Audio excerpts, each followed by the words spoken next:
Sardine Annie, Soka vitre, magasin Saint-Georges Vista manolotra anao ny vaovao.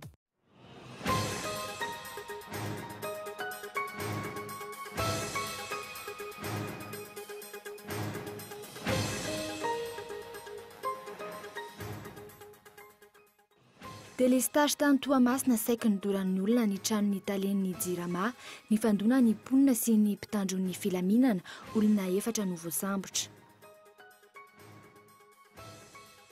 Fetin'ny farantaona samy nanana ny fomba nankalazany azy ny tsirairay, mozika, korany, tabataba, fitoniana kosa ho an'ny toerana sasany. Izany no nandravaka ny fiandrasana ny taona 2012 teto Andrenivohitra na dia somary nilamindamina sy nangingina noho ny tamin'ny taondasa aza. Vehivavy iray no namon'ny ainy 730 ireo naratra no raisina teny amin'ny sampana vonjitaitra AGRA omaly 1 Desambra. Fiara iray kosa no may teny Anosizato ka niteraka fitohanan'ny fiara. Ireo hatreto ny vokatra vonjimaika tamin'ny fiantsenana ny taom-baovao. 70 kilometatra miala ny sisin-tanin'ny Bornéo no nahitana ny ampahan'ny fiaramanidina Air Asia izay nianjera tamin'ny herinandro. Vata mangatsiaka 3 no hitan'ireo mpanao fikarohana hatreto tamin'ireo mpandeha rehetra.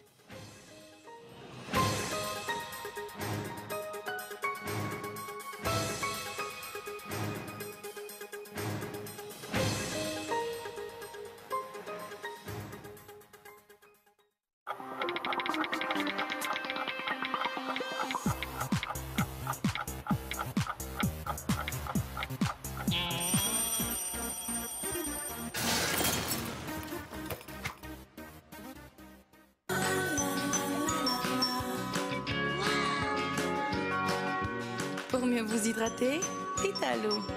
Oui, maman, c'est Vitalo. Oui, c'est Vitalo. Partout, à tout moment.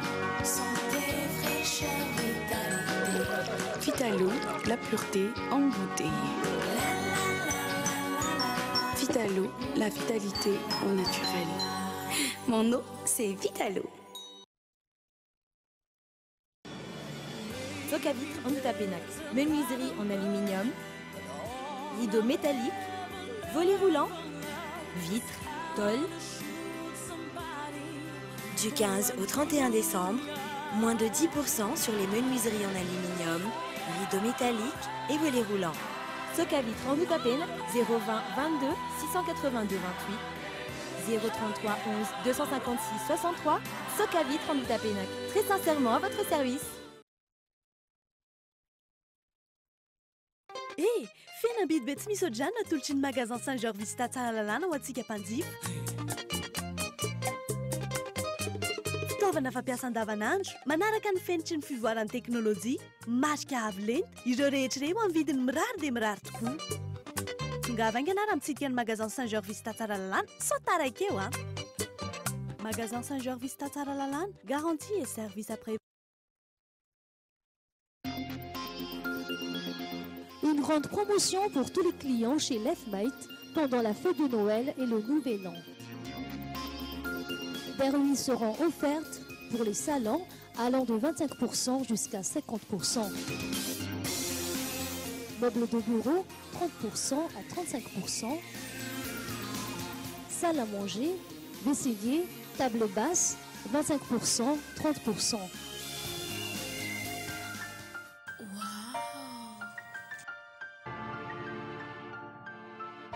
Lefmate, Anosizato.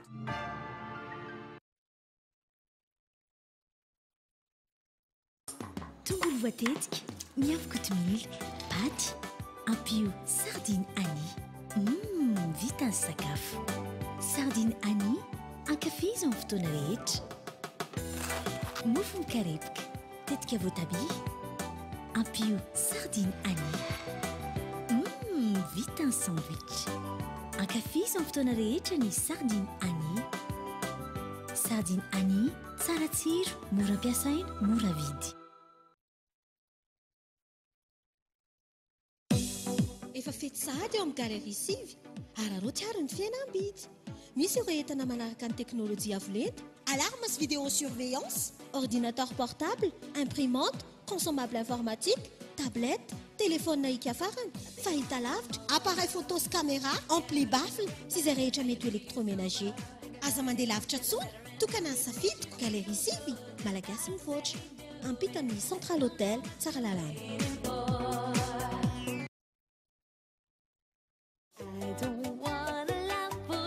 Bonjour G. Salut G. C'est un G fahita. Ndao aky mba hiaraka? Andao ary. Videtana rehetra ariary na 500 000 francs atao-baolaiky dia mahazo ticket tombola ray. Dia io na voaloka mety ho azo. Tiky iny loka voalohany a. Mandray sanjara ary fa mety anao no itsika invitana ka hibata ilay télégoavambe. Tandreny satara loka 20 desona tolotro baolay ho anao. Fety milay miaraka amin'ny baolay.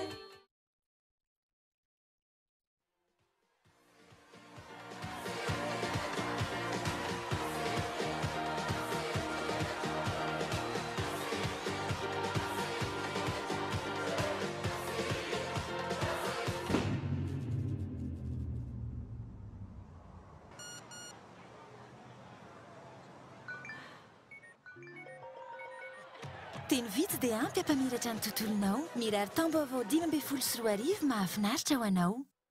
Orange.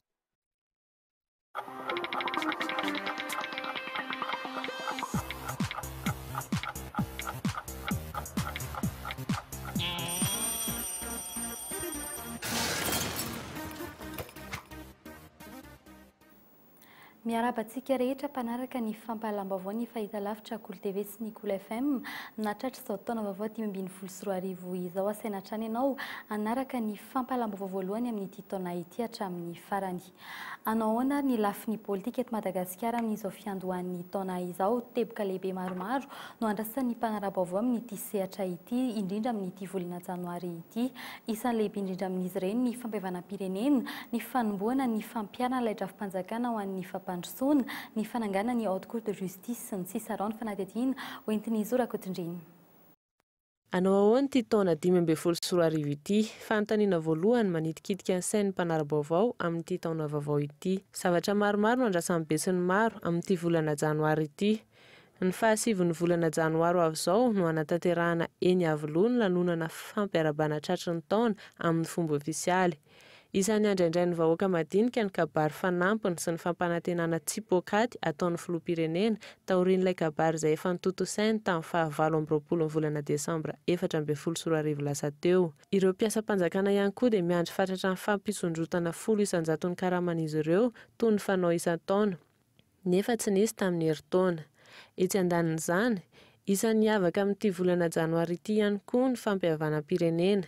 Andrasana ny andiny faharoa amin'ny fampionana ireo filoham-pirenena nifandimby teto.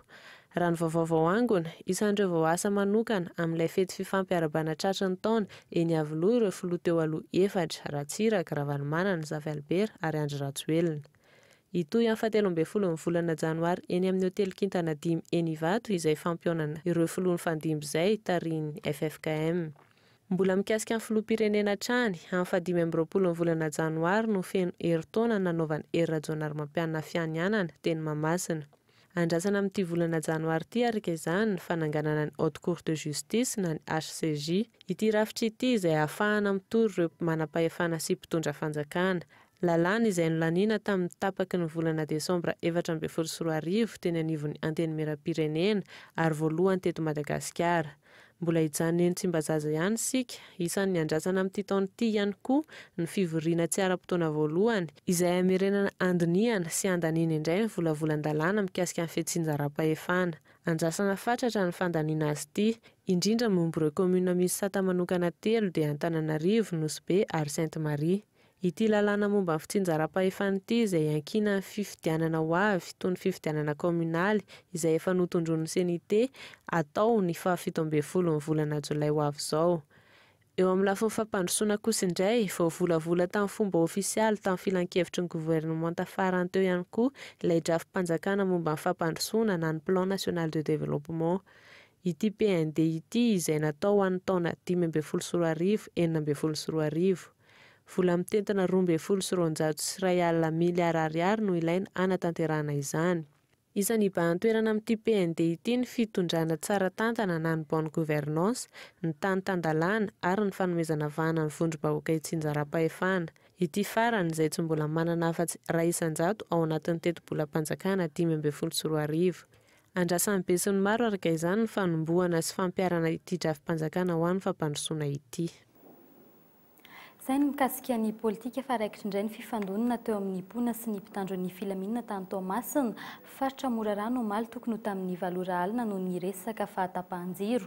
Tapatapaka lava ny jiro tany an-toerana nisy nanao barazy ireo mponina nandoro pneu ary nitoraka vato ireo fiara rehetra nandalo noho ny fahatapahan'ny jiro. Nisy mihitsy azy ireo izay nikasa handoro ny trano Italia Jeneraly ny jirama any an-toerana. Olona 4 no voasambotra tamin'izany raha ny loharano vaovao any an-toerana.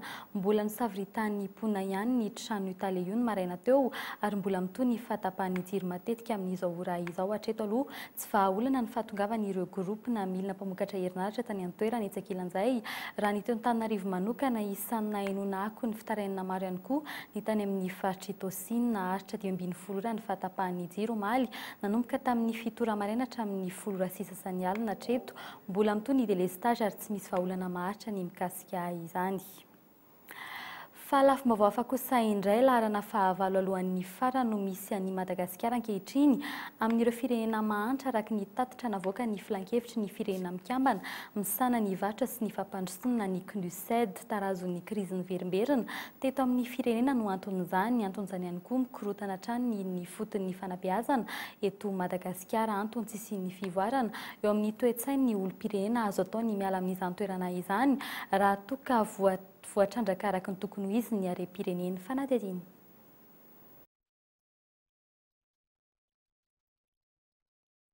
Raha tsy toerana ny firenena malagasy amin'ny fahantrana, laharana fahavalo avy any amin'ny farany amin'ireo firenena mahantra isika ankehitriny araka ny tatitra ny CNUSED. Ny tsy fahafahan'i Madagasikara mandray anjara amin'ny tsena na takalo iraisam-pirenena no ahafahana mamoaka io laharan'io. Ny toe-tsaina novolena teto amin'ny firenena no tsy ahafahana mivoatra sy miala amin'ny fahantrana. Ankoatr'izany, olana goavana tsy mampiarina ny malagasy ny faharatsian'ny kalitaon'ny fampianarana. Ny olana lehibe mipetraka zany dia hoe misy incohérence tanteraka amin'ny politika eto Madagasikara. Raha tiatsika handroso Madagasikara, ny fampianarana aloha zany mila jerevana voalohany. Nefa olana lehibe ankehitriny ny politique d'enseignement public. 75 000 nisan'ny frameera Madagasikara. 60% amin'ireo titulaire na BEPC. Zany hoe tsy manana le niveau zany ahafahana tokony hampianatra raha ny tena marina. Ny fitrandrahan'ireo harem-pirenena no ahafahana manarina izany toerana izany. Hatreto tsy mbola mampiseho izany finiavana izany no mpitondra teto.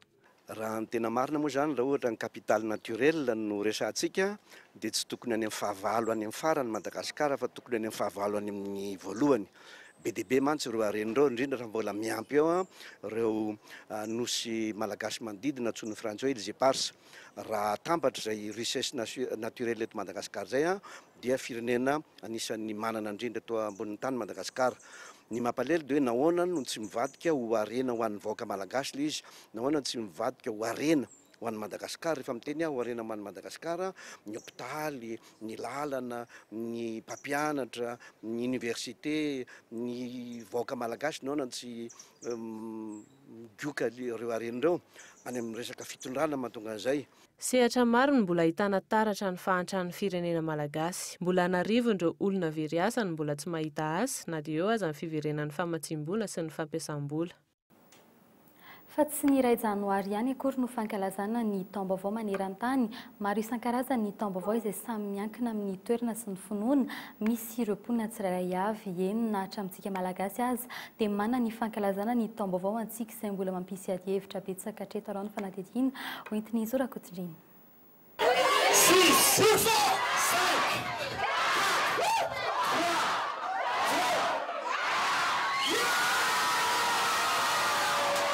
Voalohan'ny volana janoary 2024 mankalaza ny taom-baovao ny ankamaroan'ny mponina rehetra maneran-tany. Saingy mijanona ho an'ireo izay manaraka ny calendrier grégorien izay misy 12 volana ihany anefa io. Izany hoe ho an'ireo mpino kristianina amin'ny ankapobeny. Misy araka izany ny taona vaovao ho an'ireo olona hafa. Isan'ny voalohany amin'izany sika malagasy. tsy daty raikitra nefa izy io ary indroa ankalazainy izany. Hatreto mbola mizarazara ny hevitra mikasika ity taom-baovao malagasy ity. Ny andaniny izay mankalaza izany eo amin'ny manodidina ny faran'ny volana maritsa eo, 1 maritsa izany ho an'ny taona 2024 ary ny ankilany kosa izay mankalaza izany ny 29 volana jolay. Ny an'izany marina tsy mba toy izany kosa ny an'ny firenena sasany. Ohatra amin'izany ny an'ny Sinoa. Ny Sinoa izay mankalaza ny taom-baovao ny manokana. Andro iray isan-taona ihany izy io saingy miovaova. Ho an'ny taona 2024 ity, ny 27 volana febroary no ankalazana izany raha toa ka ny 1 volana janoary 2024. Taonany Osy na année du chèvre ny taona vaovaon'ny Sinoa amin'ity taona ity, raha taonany soavaly na année du cheval ny farany teo. Manana ny kalandariny manokana ihany koa ny finoana silamo, fohifohy kokoa ny taona ho azy ireo mihoatra ny taona gregoriana. Tsiraikitra kosa ny fankalazana ny taom-baovao ho azy ireo. Izy ireo izay manaraka ny calendrier érigien, mbola taona 1730 ity calendrier ity amin'izao fotoana izao. Famarana ny taona 2024 iny fitsenana ny taona vaovao 2024, samy manana ny kalazana izany ny olona rehetra maro ny safidy ny tsen'izany tany am-piangonana fotoana ny saorana n'Andriamanitra tamin'ny nahavitany ny taona lasiny ary fametrahana ny taona vaovao eo ambany fitahiny araka ny voalaza ny toriteny tamin'ny ankapobeny etsy ankilany. Tsy adin'ny maro ny fametrahana ny fiainan'ny pirenena sy ny fiainan'ny vahoaka malagasy tamin'izany fotoam-bavaka izany fanadihadiana.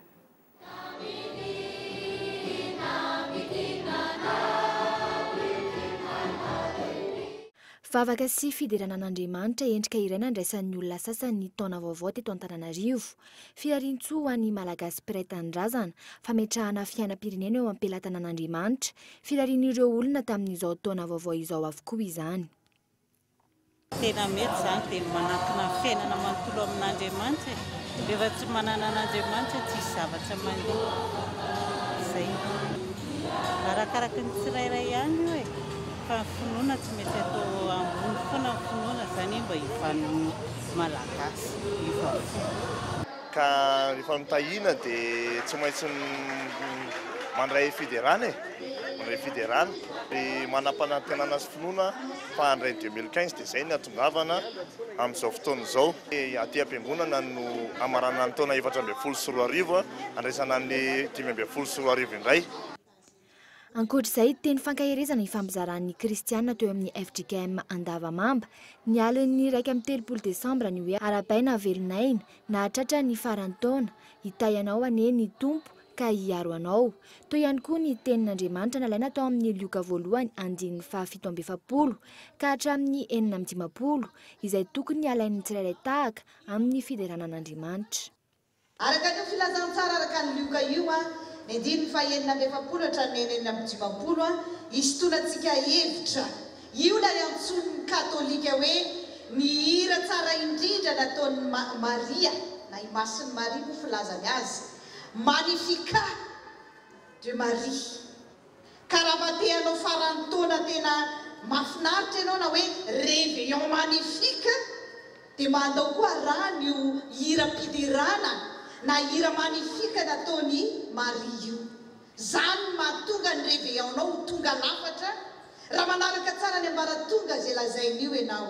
Misaotra an'Andriamanitra mahatratra nyty 1 Desambra 2024 ity ny fahatsim-panahy izay nomena ny vahoaka rehetra. Miara-mifaly ary mahatsiaro hoe aleo kokoa mideran'Andriamanitra ao an-tranon'Andriamanitra. Mino an'Andriamanitra ny vahoaka malagasy manamarina izany ny fahafenoany ny fiangonana maro nisokatra ny aliny 1 Desambra nentina ny saorana an'Andriamanitra sy ny mbola nametrahana indray eo am-pelatanany ny taona vaovao. Tsy ny omaly ihany ny omarainy io koa tsy vitsy ny fiangonana nanao fotoam-pivavahana ny saorana an'Andriamanitra. Isan'izany ny teny amin'ny ekary malaza Andorany fotsy. Ny firenena dia ny hoe samy hotahian'Andriamanitra ny vahoaka malagasy sy ny firenena malagasy.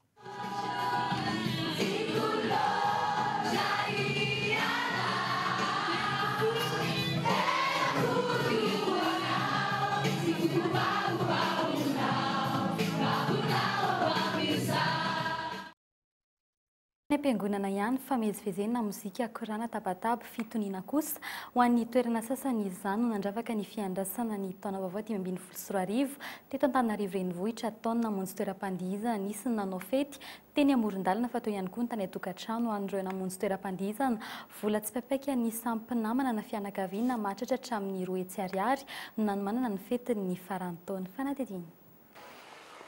Tao anatin'ny orana toy ny isa-taona sy araka ny efa voalaza ny mpamatatra ny toetry ny andro no nitsenana ny aliny taom-baovao. Entsekilany misisika ny fiara fitateram-bahoaka teny rehetra teny.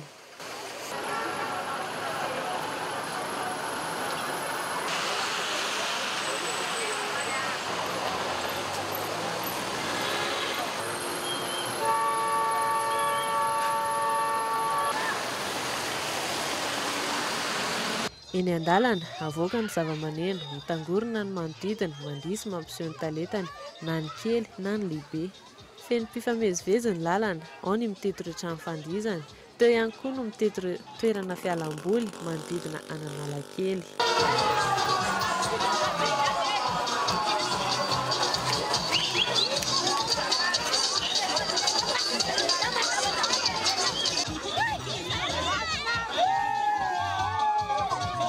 Fiarahany sampinamana na fianakaviana ireo kosa no nisongadina tato anatin'ity trano fandihizana fisakafoana ity.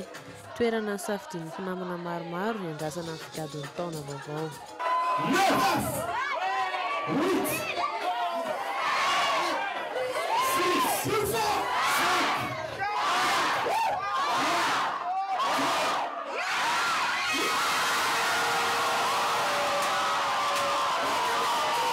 Ankapobeny samy manao izay ho afany avokoa ny tsirairay amin'ny entimana miatrehana ny fety.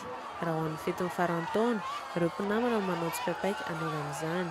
Mahatratra amin'ny 2 hetsy ariary amin'ny ankapobeny ny vola omanina miatrehana ny fety. Azo lazaina ho mangina ihany kosa nefa ny fety raha mitaha fahita isa-taona. Fa tsy ireo manan-katao ihany akory nandray ny taona vaovao 2024 iny tao anatin'ny herika matevina nitsenan'ny mpon'Antananarivo ny taona 2024 raha toa ka fety any Pitoloha nitsenan'ny maro izany taona vaovao izany tsy tahaka izany ny an'ireo tsy manan-kialofana tetsy ambany tunnel Ambohida Atsika Torimaso anohanana izay amin'ny ankapobeny ny farantaon'izy ireo ary amin'ny fanatetina hoentin'ny Michel Arnardzon.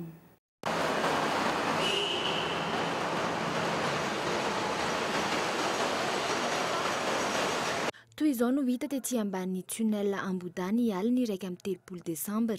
Tsy lehibe tsy kely matory eto ary miaritra ny tapataban'ny fiara sy ny atsika. Raha toa ka amin'ny Pitoloha fety mitalakotrokotroka akanjo raitra no nentin'ny ankamaroan'ny mpon'Antananarivo nitsenana ny taona vaovao. Atsika sy anohanana kosa ny an'ireto tsy manan-kialofana ireto. Izy za mampalaela anay le hoe izay tsisy trano. Fa ela ihany mipetrahako teto. Efa misy 10 taona maherana mipetrahako teto. Manana trano dia tsy maintsy mipetraka eto. Ka ny anay efa isan'andro efa amataonany dia tsy dia miasa saina amin'izany intsony. Miasa ny ankamaroan'izy ireto amin'ny atoandro ary matory eto rehefa alina tahaka izao. Porofo mivaingana fa misy elanelany maro ny fari-piainan'ny malagasy. Raha ny eto amin'ny tunnel Ambohida tsy mitsaha-mitombo ireo tsy manan-kialofana. Maherin'ny 50 ny isan'ny olona ety, 20 isan-jaton'izy ireo no avy any ambanivohitra. Eto amin'ny tunnel Ambohida isany amin'izao fotoana izao raha visy higadona ny taona vaovao. Fianakaviana maherin'ny 50 no monina ety ny orana avy ny andro koa mangatsiaka ao anatin'ny atsika no hitsenan'izy ireo ny taona vaovao ny ankamaroany amin'izy ireo izay tsy manana toeram-ponenana ka tsy maintsy mipetraka ety amoron-dalana tahaka izao. Fa miady rery amin'ny fiainana miatrika ny farantaona irery 7 isan-jaton'ireo zokiolona mipetraka amin'ny toerana mitaiza zokiolona no tsy dianay no tsy misy mpamangy amin'ny fetin'ny farantaona sy ny taom-baovao tahaka izao tamin'ny nahatongavanay teny amin'ny hospice n'Andrianarivo arahinao ty fanadidina manokana ity ny fiatrehan'ireo zokiolona ny fety.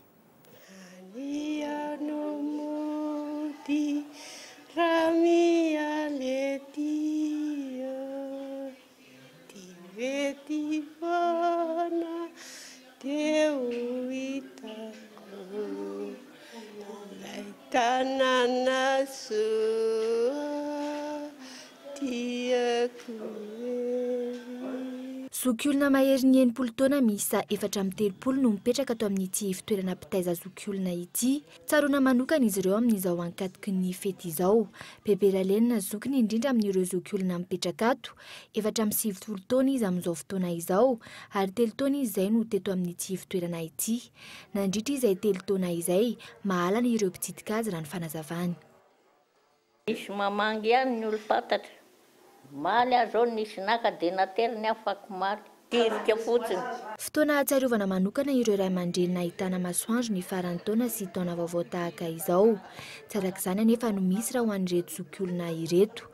Bebe Suzanne 420 taona ary efa nandritra ny 17 taona izy no mipetraka tato, saingy mpitsidika iray azy tsy nisy nandritra izay fotoana rehetra izay. Zalo dia tsisy mamangy mihitsy. Hatramin'izay natongavako teto. Taloha tarimba nisy namana ray ro dia hatramin'izay tsy nisy tsony. Ka tsisy ny fianakaviana fa namana fotsiny no eto Antananarivo fa tsisy fianakaviana eto. Afa-tsy anankiray angaka izy koa sahirana ny fivelomany tsy afaka nivezivezy mihitsy. Ny ainga amin'ny tsy fisiny tsy fananana havana miaina toy ny olona rehetra nefa ireto zokiolona ireto, mifoha amin'ny 7 ora maraina, mifandimby manao ny asa tokantrano, misy mihitsy azy ireo izay nanorina tokantrano tato. Ato nanambady tato dia nisy niarany petraka tato zay dia nanambady ka tonga ny fetson'ny tompo any ambony dia natsony izy dia tena moteto mety misaraka koa sara maty zany. Tsy mora miatrika ny fiainana irery indrindra fa hoe tsy manan-kavana, tsy manana ninonina hoy izy ireo rehefa nanotaninay. Amin'ny ankapobeny nahitana masoandro ny ray aman-dreniny ary mila tsaroana lalandava indrindra fa amin'izao fety izao.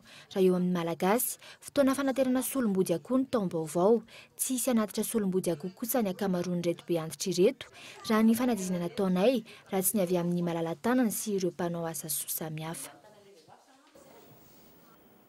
Faraky ny fanarahinao tany anatin'ireo lohatenim-baovao nahatratra 730 ireo naratrano raisina tetsy amin'ny sampana vonjy-taitra ny hôpitaly CHU JRA Omaly raiky amin'ny 30 ny volana desambra 2024 nanomboka tamin'ny 7 ora maraina hatramin'ny 12 ora alina vokatry ny ady sy ny lozam-pifamoivoizana.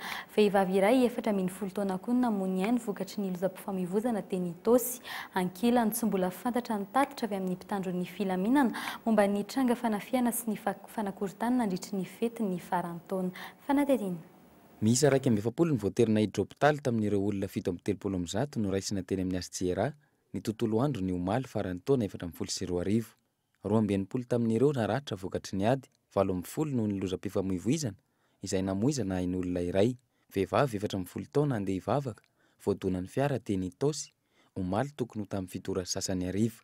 Miisa 750 kosa ireo naratra vokatry ny herisetra. Tsy mbola nahazoana tatitra hatreto ny momba ireo voaterina hiditra hôpitaly vokatry ny fanapoizinana ara-tsakafo sy ireo voan'ny koma etilika na ny amamona diso tafahoatra sy ny maro hafa.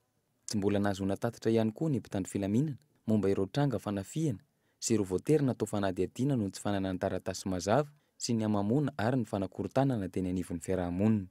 Nandritra ny fetin'ny krismasy teo raha tsy hivina, nahatratra 470 ny fizana marary teny amin'ny ASJRA ka ny roa ny namoy ny ainy, raiky amin'ny 70 na hiditra hôpitaly. Nandritra ny 2 andro, nahatratra raiky amin'ny 10 ireo voaterina hiditra hôpitaly noho ny fisotroana toaka diso tafahoatra. Nahatratra raiky amin'ny 50 kosa ireo olona natao fanadihadiana teny anivon'ny komisariat tsara lalàna.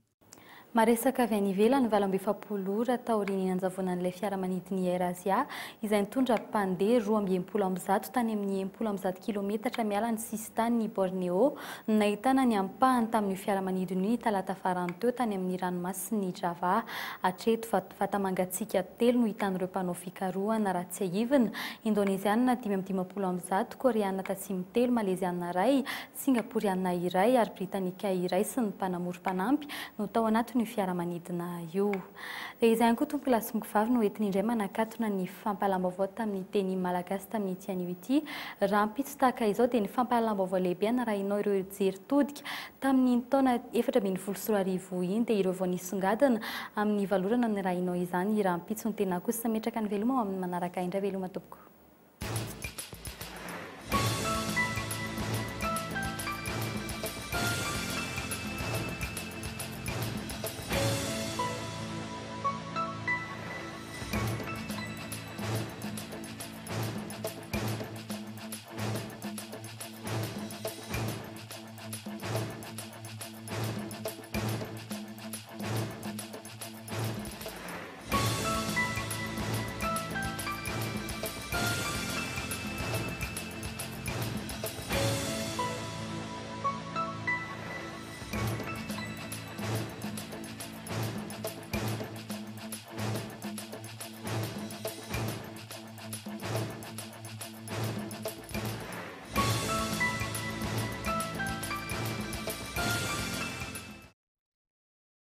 Ny vaovao dia niarahanao tamin'ny Sardinani, Sokavita ary ny magasin Saint-Jean Vista.